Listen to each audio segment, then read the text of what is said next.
reprend. Bonjour professeur Boubacar Bari. Merci infiniment de nous recevoir chez vous. Ouais. C'est un énorme plaisir de vous revoir après tant d'années. Je pense que c'était en 2019 à Richard Toll que nous nous sommes vus à la conférence organisée par professeur Babacar Fall en votre honneur. Ouais. Donc merci beaucoup de nous recevoir. Vous avez bonne mémoire. Exactement. C'est vous qui me l'avez rappelé d'ailleurs. Est-ce que vous pouvez nous parler de vous et pourquoi vous êtes devenu historien?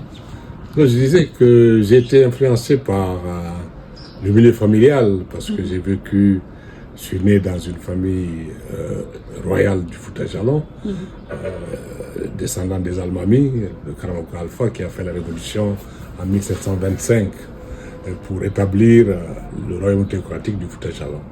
Donc, dans le milieu familial, j'ai toujours entendu parler d'histoire de nos ancêtres et d'histoire du Fouta Djallon.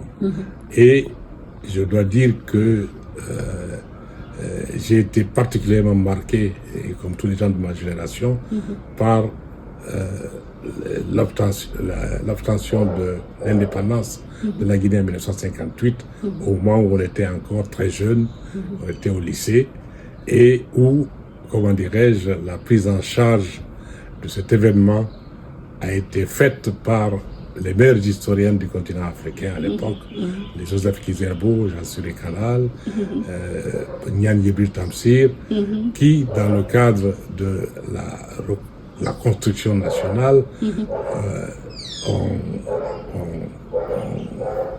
ont prolongé l'enthousiasme qui entourait l'accession à l'indépendance. Et par conséquent, nous avons eu une formation en histoire africaine très poussée. À l'UCAD. Très poussée avant de venir à l'UCAD. Et lorsqu'on est venu à l'UCAD, on a trouvé cette passion pour l'histoire avec nos maîtres qui étaient des professeurs français pour la plupart. Comme qui comme Raoul Lonis, Georges Desbiens, et comment dirais-je, Charles de la Roncière, et Oumar Khan comme sénégalais, Mbaye, Modi Sissoko, Diallo Diablo, et tout ça. Donc, notre carrière, notre apprentissage de l'histoire africaine s'est fait dans un contexte vraiment d'enthousiasme pour l'histoire africaine, de combat politique, parce que on n'était pas loin de l'IFAN avec Cheikh Anta Diop, Abdoulaye Ly, donc tous les grands de l'histoire africaine. Donc tout cela a contribué largement à ma vocation pour l'histoire africaine, à laquelle j'ai consacré pratiquement toutes mes études à l'université de Dakar et toute ma période d'enseignant à l'université de Dakar jusqu'à ma retraite. Combien d'années avez-vous fait à l'université de Dakar? Disons, je suis venu en 64, c'est en 2008 que j'ai pris ma retraite et j'ai continué quand même jusqu'en 44 ans. Jusqu'en 2017 à enseigner dans cette université. 50 ans. Donc je suis made in Dakar. Made in Dakar, Made oui. in Dakar, au sens littéral. littéral. Je suis made in Dakar. Les écoles de Dakar, c'est ça? Oui, l'école de Dakar. On peut dire les écoles de Dakar, parce que chaque discipline avait sa propre école, mais qui répondait aux besoins de Dakar d'éclairer le reste de l'Afrique. Exactement. Et du reste du monde. Exactement. Donc, je vois que j'ai vu, en fait, vous lisant, que l'intégration africaine a été un thème qui a structuré toute votre pensée. Pourquoi est-ce le cas? Pourquoi avez-vous... Nous nous sommes rencontrés en 2010 ou 2013. Il y avait un événement organisé par l'Institut d'Afrique de l'Ouest, IAO, à l'époque. Et c'était sur l'intégration régionale. On devait le faire au Mali, je crois. Il y a eu le coup d'État. Et on a dû le faire en Côte d'Ivoire. Je ne sais pas si vous vous en rappelez. En Côte d'Ivoire. Et il y avait Ibrahim Gaïdé, Abdelrahman Gaïdé, Gaïdo et tout ça. Gaïdé. Et c'était en Côte d'Ivoire où vous aviez écrit un rapport sur l'intégration régionale en Afrique de l'Ouest. Oui, d'accord, je vois. Mais en fait, l'intégration régionale s'est imposé à moi comme une voie royale pour libérer l'Afrique du poids de la domination de l'Occident pendant toute la période coloniale. Et elle est apparue comme étant la seule possibilité de mettre ensemble notre espace qui est grandiose et de mettre ensemble nos populations qui sont nombreuses et nos richesses au service du développement intégré de l'Afrique de l'Ouest. Donc, mon étude sur le royaume du Waalo m'a indiqué les tenants et les aboutissants du système de domination économique qui a été opéré par l'Europe au cours entre le 15e et la conquête coloniale. Et donc, cela m'a... Ensuite, mon ouvrage sur la Sénégambie, qui a dépassé la monographie du Waalo pour s'étendre à l'ensemble d'une grande partie de l'Afrique de l'Ouest, m'a indiqué que au-delà des États-nations qui existent et qui ont pris l'indépendance et qui ont choisi une voie, comment dirais-je, solitaire de développement, il y avait une unité régionale que j'appelle la Sénégambie du point de vue peuplement, du point de vue culturel, du point de vue social. Les 6 États. Et du point de vue politique. Pouvez-vous nous rappeler les 6 États en question, les noms? Qui inclut le Sénégal tout entier, la Gambie en entier, la Guinée-Bissau en entier, la Guinée-Conakry, le Mali et la Mauritanie. Donc, et si vous regardez la carte d'aujourd'hui, vous comprendrez quelle est l'importance de cette région dans l'Afrique de l'Ouest actuelle.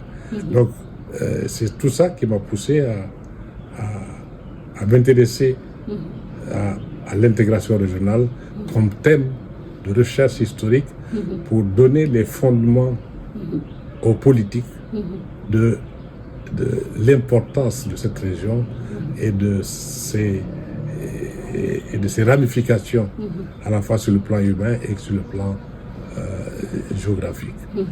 Donc c'est comme ça que dès après avoir écrit ma Sénégambie, je me suis vraiment consacré à ce thème en mettant ensemble toutes les disciplines. Parce que les historiens s'intéressaient à l'intégration de leur côté, les économistes avaient toute une avance sur les autres en tant que discipline, sur l'étude de machin, parce qu'on a considéré que l'intégration économique était primordiale au détriment de l'intégration politique et de l'intégration politique et sociale. Donc, j'ai eu tout de suite une approche interdisciplinaire pour saisir la dimension, toutes les dimensions de l'intégration régionale et toutes les exigences. Bon, c'est ainsi que j'ai organisé plusieurs séminaires avec des projets. Le premier projet a été le projet que j'ai réalisé avec le CRDI sur les priorités de la recherche en matière d'intégration régionale. Le centre de recherche sur le développement international, CRDI. Voilà. Donc, dans un premier temps, on a fait une série de 5 séminaires qui ont abouti à identifier à la fois les limites de cette intégration, mais aussi les solutions pour accélérer cette intégration. Donc on a fait un programme et on a organisé une grande conférence internationale à Dakar, en réunissant, comment dirais-je, toute l'Afrique de l'Ouest sur l'intégration de la CEDEAO. Ça a été fait au niveau de la Banque centrale et c'est Abdoulaye Wade, qui était ministre chargé de l'intégration régionale, qui avait inauguré cette conférence. Donc, il y a eu un compte-rendu qui a été fait par le CRDI par la suite après mon départ. Deuxièmement, en 2000, j'ai repris le même sujet parce que le premier projet avec le CRDI n'avait pas abouti à la création d'un institut de recherche sur l'intégration régionale. Pierre Sané a fait appel à moi à l'UNESCO voilà, pour initier notre projet sur les États-nations face au défi de l'intégration régionale. C'est-à-dire que cette fois-ci, on a pris le taureau par les cornes et on a voulu, pour chacun des États de la CEDEAO, faire le bilan de l'intégration régionale de chaque État par rapport aux autres. Et c'est ainsi qu'on a fait un volume sur les résultats de la recherche dans ce domaine pour chaque pays, et les 14 volumes ont été publiés à l'exception de celui de la Guinée-Bissau. Donc on a une série de 14 volumes qui ont été publiés dans le cadre des résultats des équipes qui ont... Et que vous avez coordonné. Que j'ai coordonné. Et comment peut-on avoir accès à ces... Non, ils sont publiés chez Cartala. Chez Cartala. Ouais. D'accord. Les 14 volumes sont publiés. Il n'y a que le volume sur la Guinée-Bissau qui reste. D'accord. Donc on a réellement, comment dirais-je, initié la recherche à partir des États-nations parce que on a constaté que malgré les déclarations d'unité, d'amitié, de fraternité, les États se recroquevillent sur leurs intérêts particuliers. Et en particulier les fonctionnaires qui sont même au sein de la CEDEAO en charge de l'intégration. En charge de l'intégration, étaient plus nationalistes étaient plus nationalistes que les autres. Qu'est-ce qui explique cela? Non, c'est que la base de toutes ces organisations est la base des États-nations qui se sont retrouvés et ont signé des accords qu'ils ne pouvaient pas honorer parce qu'ils n'y croyaient pas. Ils croient à leur destin national. Le Sénégal croit à son destin national. Et les fonctionnaires, même s'ils sont au sein de l'OMS ou de la CEDEAO, ils viennent avec leur drapeau et leur hymne national pour défendre les intérêts de tel ou tel machin. Alors que l'intégration régionale, véritablement, c'était pour changer tout le système qui a été mis en place pour nous phagocyter, la balkanisation, en nous divisant. Faire une frontière sur le fleuve Sénégal est une absurdité, ainsi de suite. Donc voilà, et il n'y a pas que les projets économiques, il y avait les projets de santé, des problèmes de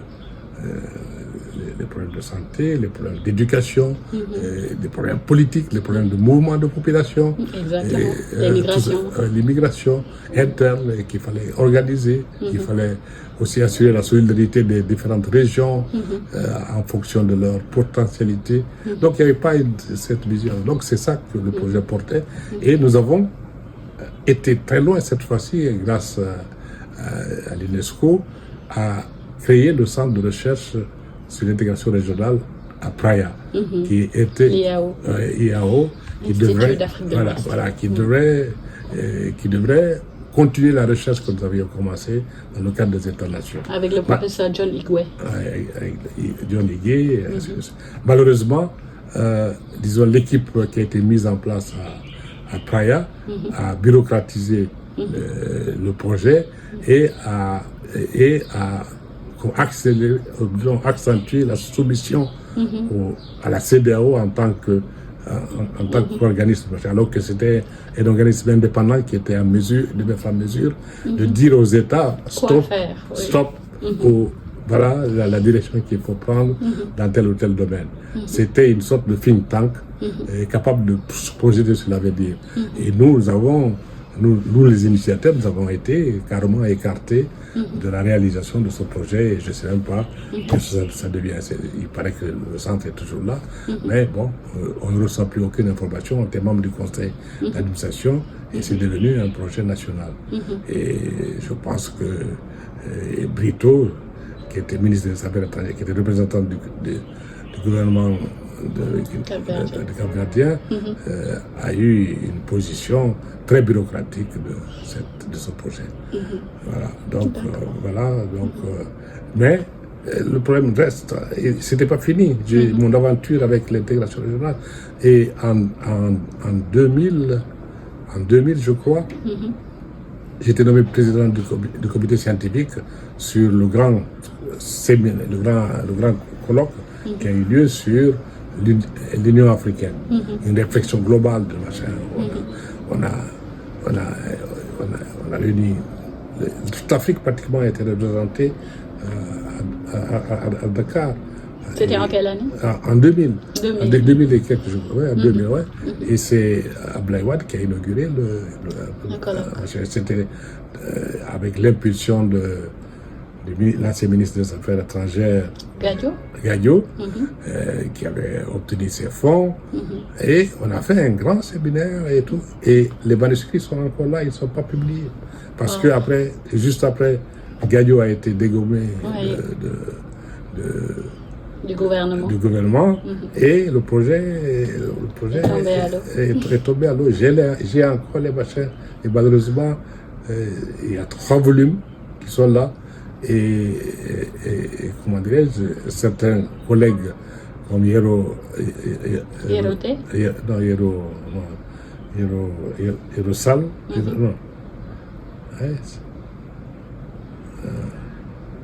c'est un linguiste qui vient de décéder malheureusement. Je le connais malheureusement. Zidé Mboua aussi est décédé, Ibrahim Basso aussi est décédé, ils avaient tous participé à ce projet. Donc voilà, c'est-à-dire que il n'y a pas dans toute l'Afrique de l'Ouest, ni au niveau de l'Union africaine, de centre de recherche dédié à l'intégration régionale, qui soient des think tanks indépendants des organisations régionales ou de nos États. Donc, il y a la fondation Joseph Kizerbo.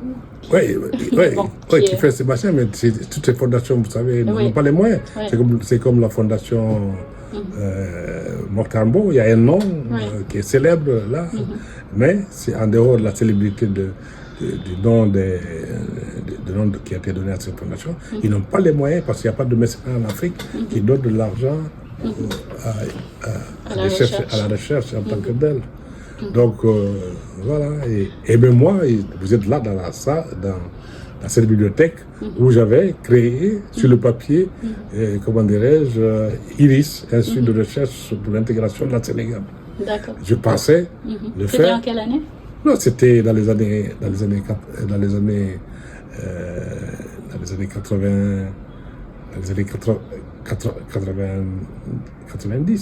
D'accord. Dans les années 90. J'avais fait ce projet et j'avais obtenu l'accord même de siège du gouvernement sénégalais, de la Guinée, ainsi de suite, pour faire.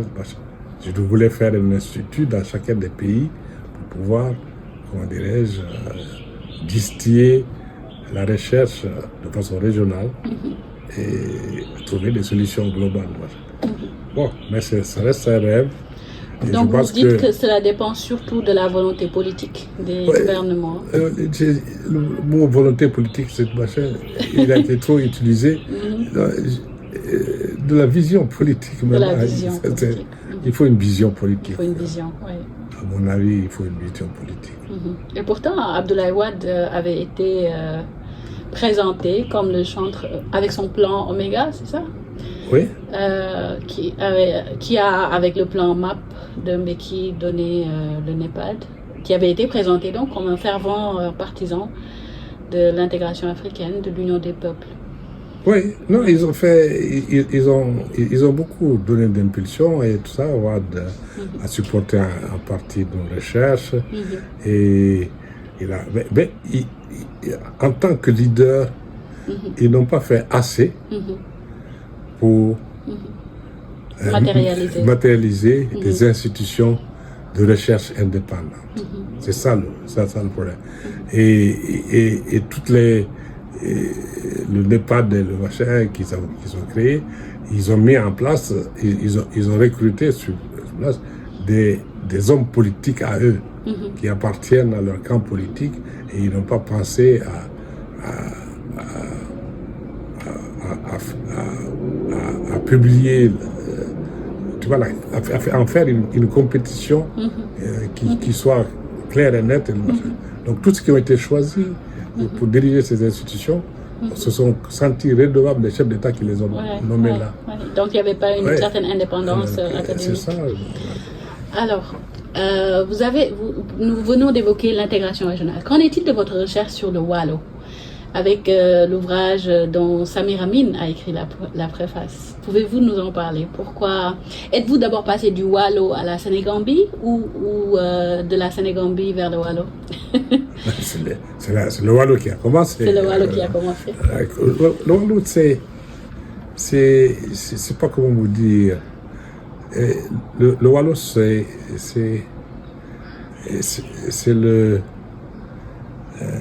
le miracle de jeunesse. Voilà, c'est-à-dire que à 27 ans, j'étais en mesure d'écrire une thèse qui a fait mouche.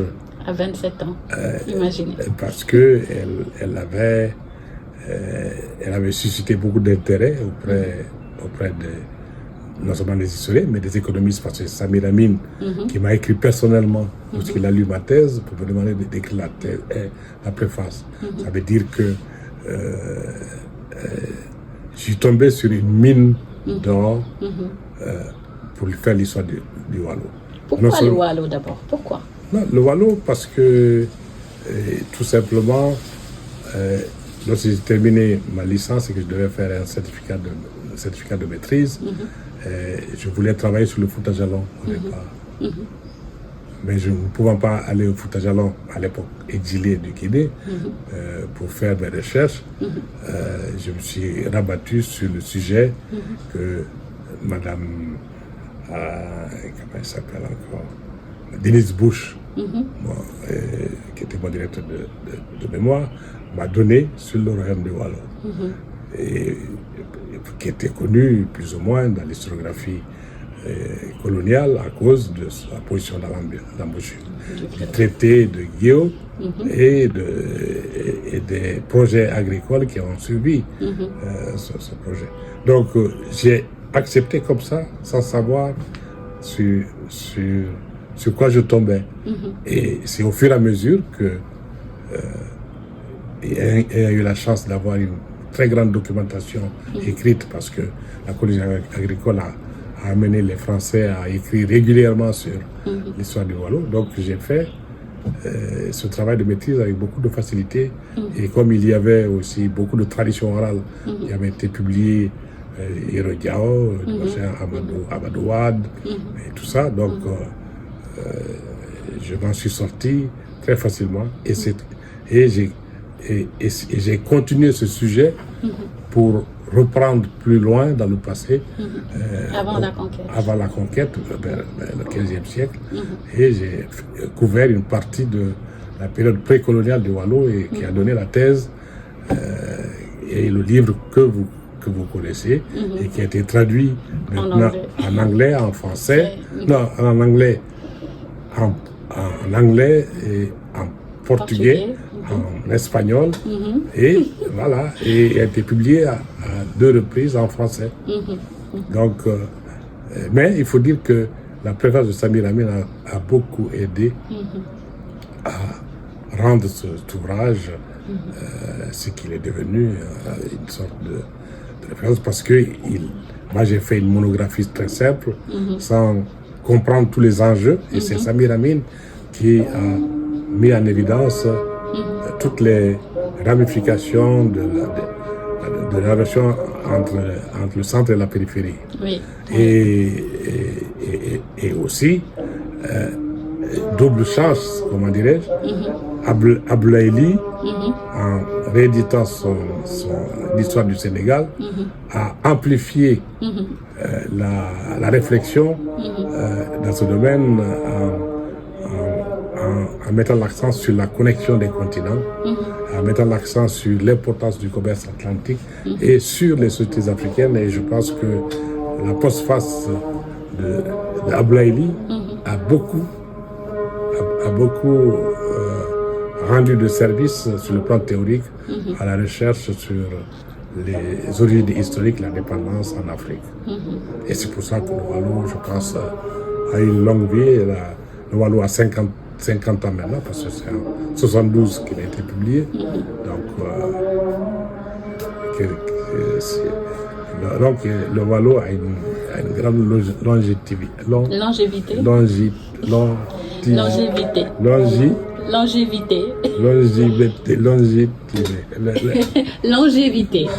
Longévité. Oui. Voilà. Bon, on y arrive quand même. Voilà. Ouais, je perds ma langue. Mais vous ne la donnez pas au chat. Bon, j'espère. Ouais. Qu'en est-il des enjeux méthodologiques? Parce que vous avez parlé du Wallou, il y a la tradition orale qui est riche, forte, mais il y a aussi le problème des archives. Donc, quels sont les défis méthodologiques en sciences, en histoire? Il y a eu les débats Brodel, l'école des annales. Quels sont les enjeux, les défis de la recherche en histoire en Afrique? Non, le défi majeur de l'histoire africaine, c'est la documentation. Et en particulier la documentation écrite, la documentation orale. Encore heureux qu'il y ait eu ces deux machins qui permettent de... Bon, on va attendre. Elle ouvre toutes les portes, je n'ai pas besoin de la guider. Bon, il vient de temps en temps, parce que le mercredi, j'ai la sauce feuille que je donne à mes invités. D'accord. Je suis sans invitation. D'accord. Je vais venir. Je vais venir mercredi. Je suis sans invitation. D'accord. C'est qui sur la photo? Sur le portrait, c'est qui? Ici, en haut? Le portrait, là. Oui, c'est mon grand-père. Là? C'est mon grand-père. D'accord. Ok. Il est guinéen? Oui, il est guinéen, parce qu'il était l'ami du Fouta Djallon. Oui, exactement.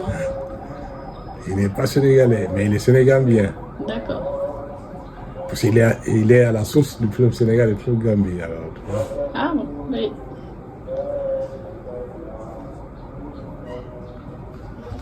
Pourquoi vous avez choisi de venir au Sénégal? Non, parce que Dakar, c'était la capitale de l'AF. C'était la seule université de l'Afrique occidentale française et équatoriale à l'époque.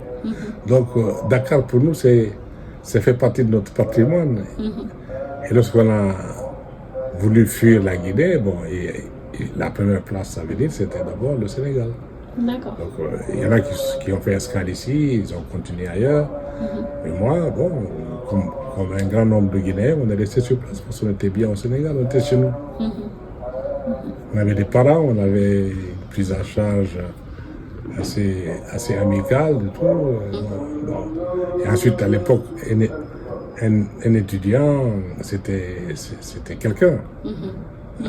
Toutes les portes étaient ouvertes. Donc, bon, je suis marié ici, j'ai fait mes études ici, je me suis marié ici, comme beaucoup d'autres. Et voilà. Et on n'est jamais retourné en Guinée de façon durable. Après la mort de Sékou Touré, on a resté 20 ans sans retourner. Et après sa mort, on est reparti quelque temps. Votre exil avait-il un rapport avec Sékou Touré? Bien sûr. Parce qu'en 61, il y a eu la rupture entre Sékou Touré et les intellectuels. Mais il y a un livre qui vient de sortir, qui s'appelle Le Petit Barry sur le régime de Camboiro. Il faudra lire ça pour comprendre un peu ce que la Guinée a vécu, parce que les gens ne connaissent pas. J'ai lu c'est Awa Keïta? Awa Keïta, non? Awa Keïta, c'est une malienne, non? Non, je confonds. Awa Thiam? Non. Awa Thiam, oui. Awa Thiam, oui. Oui. C'est Awa Thiam, n'est-ce pas? Awa Thiam, c'est une Sénégalaise. Non, il y a quelqu'un d'autre. Il y a une femme politique qui était avec l'association des femmes. Non, victime du Camboiro. Non, la panafricaine des femmes, PAO. qui a organisé au Tanganyika la conférence là, en 1962, avant l'Union africaine, 61 ou 62, au Tanganyika. Ouais. Là, il y en a une qui était un peu aux Nations Unies. Oui, c'est elle. Comment elle s'appelle? Ouais, j'oublie son nom. C'est elle dont je parle, qui a écrit ses mémoires à présence africaine. Avec présence africaine. Ouais, qui avait été présidente de l'Assemblée générale à un moment donné. Oui. Voilà, c'est Oui. Oui. Le Conseil général de sécurité des Nations Unies. voilà, C'est une Guinéenne, n'est-ce pas? ouais, c'est une Guinéenne. Ah oui. Parce qu'elle aussi, elle a été emprisonnée au Cambois. Oui, elle a été emprisonnée. Mais tout le monde est passé en prison. Ceux qui sont restés, tous ceux qui n'ont pas fui, ont été emprisonnés. Sa biographie s'appelle La fille du Mio. Du Milo. Du Milo. Voilà, c'est ça. La fille du Ouais, Milo. j'oublie son nom. C'est... Tiens, non.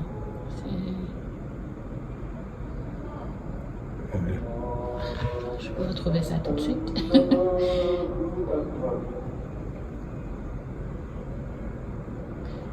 C'est une contemporaine?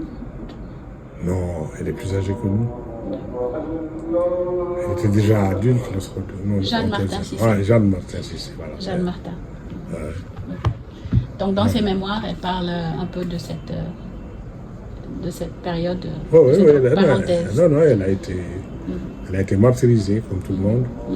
Tout ce qui avait un peu de plomb ont été ciblés comme ennemis de la révolution parce que ils pouvaient, comment dirais-je, compromettre le...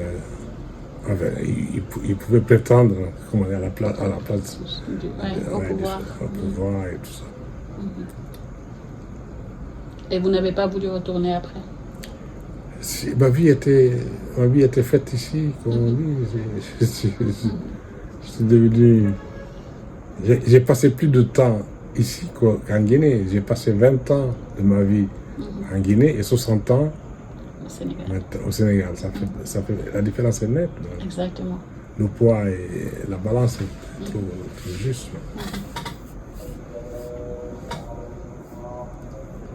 C'est le bon destin, disons. Mais bon, je ne regrette rien parce que j'ai eu une vie intellectuelle et sociale extrêmement riche. Et il y a beaucoup de Sénégalais qui n'acceptent pas que je dise que je suis guinéen. Bien sûr, vous faites partie de patrimoine. On m'a approprié, alors que moi, je veux que les Sénégalais soient guinéens et que moi, je sois sénégalais. Exactement. Alors qu'on échange. Mais bon, ils veulent t'accaparer. Vous êtes la personnification de l'intégration africaine. Oui, en partie, par la force des choses. Et on y a contribué, on a vécu l'intégration de façon très positive. Parce qu'on a rencontré partout des gens magnifiques. Et on a constaté, on a su apprécier les différences, mais en même temps les richesses particulières de chaque groupe social et culturel qu'on peut avoir. Et nous, on a été les premiers à recevoir la main tendue de tous les panafricanistes qui sont venus au secours de l'école guinéenne en 1958. Les Kizerbo, les David Diop, les Abdou Moumini, les Jacqueline Kizerbo, les Mémé Fotel, tous sont venus en Guinée au secours de l'école guinéenne de 1958 à 1961. C'est la grève des enseignants de Guinée qui ont été mis en prison qui a mis fin à cette expérience très fructueuse. Et c'est à l'époque que, comment dirais-je, Abdou Moumini a écrit l'éducation, son ouvrage, L'éducation en Afrique. C'est la première réflexion pour moderniser l'éducation du système éducatif en Afrique, fait par des Africains. Et il est publié à Présence africaine. C'est un ouvrage encore capital. On n'a pas épuisé le contenu si riche de propositions que ce groupe-là avait fait par leur expérience en Guinée. Et ensuite, ce qui a été extraordinaire, c'est que ils ont appris à avoir confiance en nous-mêmes.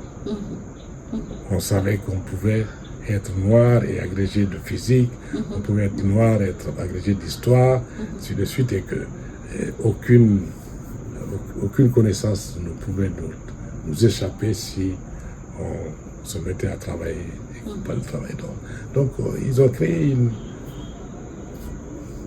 ils ont été des rôles modèles. Oui, de modèles. Et machin. Donc c'est grâce à eux qu'on a cru en l'Afrique, qu'on n'est pas parti.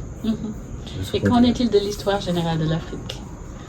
Avec Joseph Kizerbo, y avez-vous contribué? Oui, j'ai contribué à l'écriture. J'étais parmi les plus jeunes auteurs, parce que, disons, j'ai été sollicité très tôt pour participer à l'écriture de cette histoire, en me donnant un peu la partie de la Sénégambie entre le 15e et le 19e siècle. Donc j'ai participé à ça, et donc à l'époque j'étais encore assez jeune, mais c'est l'un des plus grands projets que l'UNESCO ait réalisé depuis sa création. Cette histoire de l'Afrique est un monument à partir duquel toutes les géographies de l'Afrique devraient se brancher pour en éclairer les pistes qui ont été identifiées par les machins. Donc c'est une véritable encyclopédie. Donc, je crois qu'il y a 3 volumes qui arrivent, qui sont une sorte de complément à ces 8 volumes. Et on m'a informé que les ouvrages étaient prêts, mais je n'étais pas encore vu. Mais je n'ai pas participé à cette seconde à cette édition. On m'avait sollicité, mais je n'avais pas à l'époque le temps d'écrire quelque chose. On attend de voir. Donc ces 8 volumes-là, qui ont été traduits dans différentes langues, africaines en plus, et c'est une richesse extraordinaire. Il faut aussi ajouter qu'ils ont fait des ouvrages abrégés. Chaque volume a un ouvrage abrégé qui permet d'être manipulé plus facilement et qui constitue un résumé très très très bien fait, parce que le résumé, l'abrégé a été fait par le directeur de chaque volume. Et par conséquent, il y a l'essentiel vraiment du contenu des grands volumes dans ces ouvrages abrégés. Bon, il y a eu d'autres travaux qui ont été publiés en annexe sur la traite négrière, sur l'Égypte, sur beaucoup de choses. Donc je pense que c'est une grande entreprise scientifique qui peut honorer largement la mémoire de Kizerbo, de Cheikh Anta Diop, de Ogot, de Ajaï, de Mbow. Ibader, ça va partie du comité scientifique. Ah, d'accord. Voilà. Bon, et maintenant tous les historiens comme Ibader qui ont participé à la rédaction de chapitres à l'intérieur. Non, c'est une vaste encyclopédie qui est là. Je pense que j'ai pris beaucoup de votre temps. Il commence à se faire, et de votre énergie. Il commence à se faire tard. Un mot de clôture. Que diriez-vous aux jeunes historiens ou aux jeunes chercheurs en sciences humaines? Que leur diriez-vous? Quels sont les défis? Quelles sont les opportunités aussi? Non, le défi majeur, c'est que c'est une formation scientifique solide pour être en mesure de comprendre les enjeux actuels de notre société. Parce que l'histoire est une réflexion à partir du présent. C'est le présent qui nous incite à aborder tel ou tel thème historique. Et donc, pour apporter des solutions à ce présent, pour construire le futur, il faut qu'on ait une compréhension intelligible et compréhensible de ce qui s'est passé, sans nous Parce que l'histoire, c'est l'histoire des autres qui ont vécu avant nous. Et par conséquent, ça demande une grande maîtrise de la méthode historique, une grande maîtrise de l'utilisation de la documentation à la fois écrite et orale, et, comment dirais-je, un souci aussi d'objectivité pour ne pas tomber dans la victimisation de ceux qui ont vécu avant nous, mais de les comprendre et de restituer les conditions dans lesquelles ils ont vécu. Voilà, et pourquoi l'Afrique avant la conquête? C'est une question. Pourquoi? Parce que tout le monde parlait de l'Afrique d'après la conquête, vous avez décidé qu'il y avait une histoire avant. Ah non, mais parce que qui est à raconter. Non, mais la conquête coloniale a eu lieu au XIXe siècle. Donc, d'ailleurs, pour certains même au début du XXe siècle, certaines batailles. Donc, si on ne considère que la période coloniale, on n'a plus d'histoire. La période coloniale a duré à peine une soixantaine d'années, un siècle à peine. Donc, il y a tout le reste. C'est ça notre véritable histoire dont il faut s'approprier pour mieux comprendre le présent actuel.